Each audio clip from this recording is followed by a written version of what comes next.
আমি জান্নাতের কথা যেহেতু তুলেছি, জান্নাত আমরা অনেকে জানি যে জান্নাত 8টা না। এই যে পুলিশ বসে আছে, ওরা অনেক বাংলা শিক্ষিত মানুষ, ওনারা জিজ্ঞাসা করেন, এমনকি হুজুর খেজুর হুজুর না, এরা জিজ্ঞাসা করেন যে জান্নাত কয়টা, এরা বলবে 8টা। কোনদিন পড়েছে? পড়েনি, শোনা।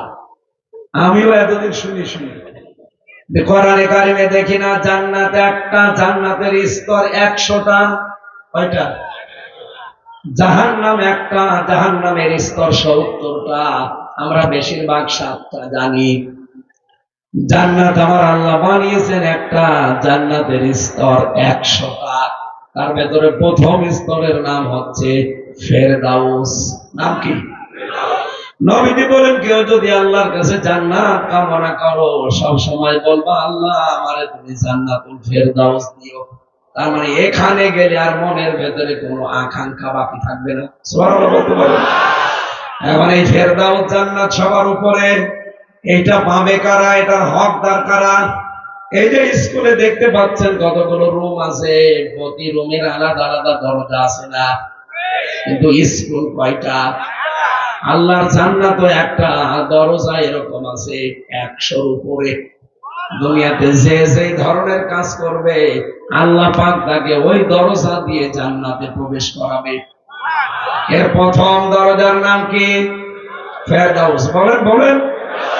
এই ফেরদাউস জান্নাতে যেতে হলে 7টা গুণ মাস্ট বি অর্জন করাই লাগবে।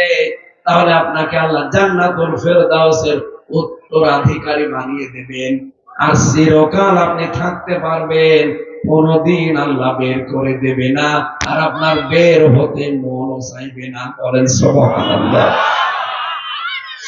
পিয়না সাহেব যেহেতু এসে আমার ইঙ্গিত দিয়েছে, এই জন্য আমি প্রথমে এই আয়াতটাই নিয়েছি। আমরা যদি সত্যি জান্নাতুল ফেরদাউসের অধিকারী হতে চাই, আমাদের 7টা গুণ এখন থেকে মাস্ট বি অর্জন করা লাগবে। قد أفلح المؤمنون الذين هم في صلاتهم خاشعون। রব্বুল আলামিন বলেন, এই পৃথিবীতে মুমিন যারা, তারা সফল হয়ে গেছে, তারা সফল হবে না। আফলাহা এটা মাজি। সুতরাং এই দেশে আমরা যাদের ঈমান আছে, তারা খুশি হয়ে বলেন আলহামদুলিল্লাহ। আমাদের আর কিছু না থাক, ঈমান আছে, এজন্য আল্লাহর ভাষা, আমরা সফল হয়ে গেছি। কোন মুমিন গুলো সফল হয়ে গেছে জানো? যারা নামাজের ভেতরে ভয় করে।